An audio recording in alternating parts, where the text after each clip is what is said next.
Hello, guys, and welcome to another episode of the CFS Recovery podcast. We're doing a bit of a series, and so the last episode was the introduction to the 5 series of the guest panel workshop. And in this series, you're going to hear from 5 different amazing individuals who have recovered from a chronic illness. And we're talking things like chronic fatigue syndrome, fibromyalgia, ME, CFS, long COVID, post-viral fatigue, POTS, you name it. And so these amazing people did our program, they were suffering, and now they're living their life fully. And so we got them on to our paying private members to do a guest panel workshop. And it was so good. It was so emotional. There was lots of tears on the call because it was really quite special. But it was so good that I actually asked the guest speakers if it was possible if we could share this to the world, and they all agreed. So thank you to everyone who contributed. It was really special, and so I'm really privileged to share this with you too. So in today's episode, we're going to explore a really powerful question. There's a reason why you're hearing that notification. I'm going to share with you that in a moment. But today's episode, we're exploring the question to these 5 amazing people: what was the biggest game changer you did for your recovery? And so you're going to hear from these amazing 5 people, and they're going to share with you their number 1 tip, their biggest game changing thing that they did for their recovery. Before we do that, we have to share Win of the Week. And Win of the Week goes to one of our great members over in America, Cody. Big shout out to you, Cody. Cody wrote in for his Friday win. As he keeps moving towards more of what he wants in his life just keeps getting better. He's feeling optimistic and closer to a newfound purpose.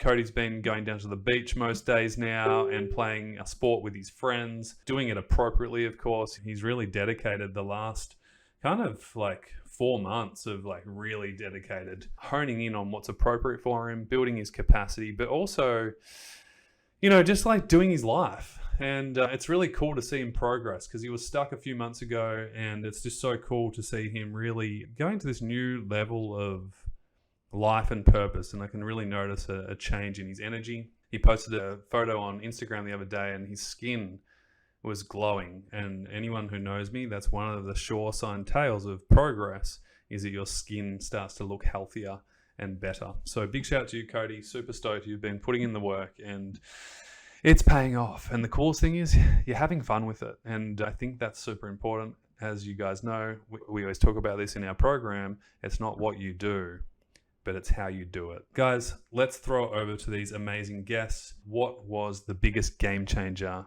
you did for your recovery? Let's hear from them all now. Oh, this is a can of worms. What was the biggest game changer that you did for your recovery? We might need like 5 hours for this one. No, I'm joking. Jessica, I'm going to throw it to you first. I feel like something clicked for you around the 3-month mark inside the program. What comes to mind for you when you realize, this is actually really a game changer for you? Yeah, well, to repeat it again, that's when I kind of lowered the pressure on myself, and I also relaxed my nervous system a bit more to be able to take in the information. But there's so many. I think that's a tricky question because it all kind of one step led to the other. Like it was kind of where I actually started was the sleep.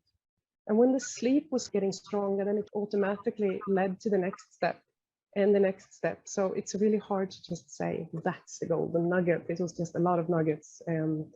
I started with sleep and listen to all your advice on that to stabilize the sleeping patterns. And when that kind of, I think that will have to be my answer, actually. And I'm glad you mentioned that because that was the thing that really, it was your approach. It's not what you do, it's how you do it.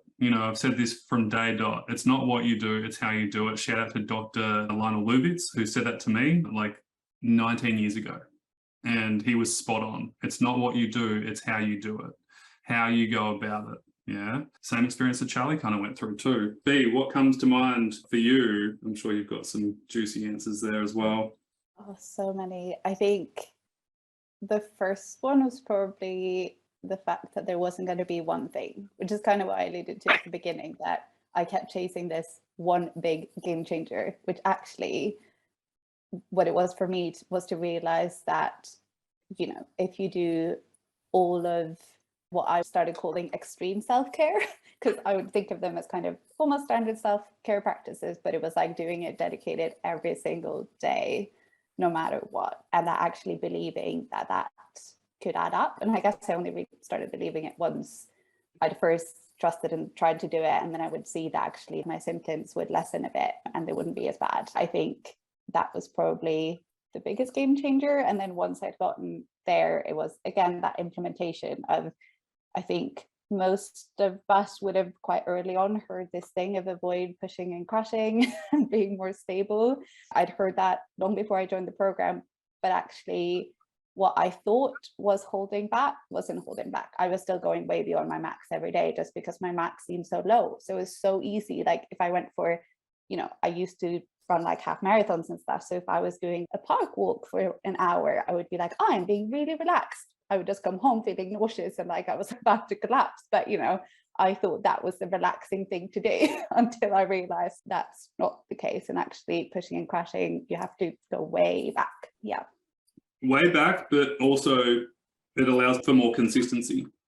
Well, exactly. And again, that mindset shift, right? Of kind of to what Charlie was saying, learning how to reframe things. So like, it wasn't going backwards. It was going forwards by doing less, which wasn't going backwards at all. And it was, yeah, trusting that if I did that for a little while, then eventually I would get back to, yeah, where I wanted to be. I see so many people struggle with this. It can take them months to get to this mindset shift of actually realizing that, hey, because you're wasting months and months and months by not actually just doing it and by sabotaging yourself back and forth and, oh, but I don't know, oh, what if, no, if you commit fully and do less is more, but way more consistently, which means you're going to progress faster, you're actually going to get there quicker. And that's kind of, you know, what she's sharing here. Yeah, and I love that mindset shift. So you're comparing yourself to your old self, which you just can't. You have to compare right now. You just have to start now. You know, there is no comparison. Let's just start where you're at and move forwards.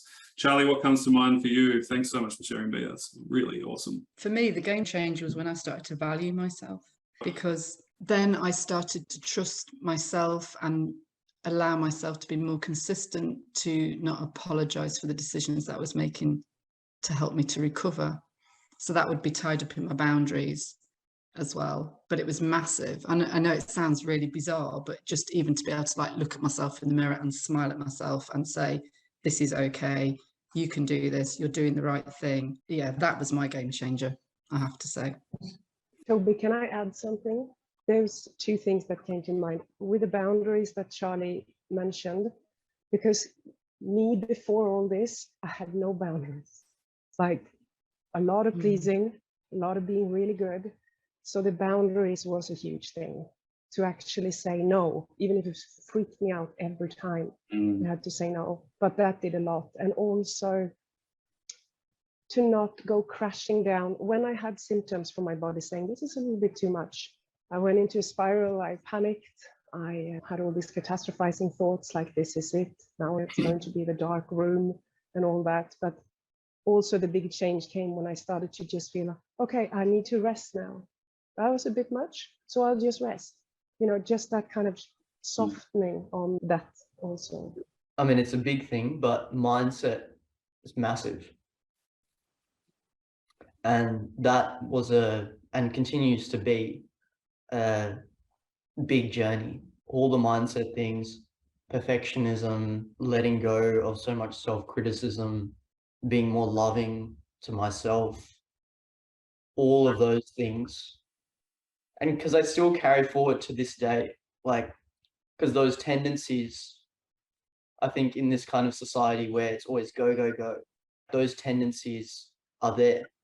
So it's a constant application of all those mindset things. Yeah, totally. Well, it filters down into the behavior that you do every day as well. You can eat as healthy as you like, but if you're still criticizing yourself every second of the freaking day, none of it's going to have much nutritional value for you. You know, Kevin Durant, who's a really famous basketball player, said for the first 5 years in his NBA career, every shot he missed, he'd beat him. Come on, Kevin, that's shit. You should have shot that. And he would beat himself up. And then one day he woke up and realized, wow, is that how I would coach the best player in the world? Is that really going to bring peak performance by putting myself down? And so he made a decision the next day that he was never going to self-criticize again. So when he misses a shot, it's okay. I'll make the next shot. Like, you're either winning or learning. You're not failing. Yeah.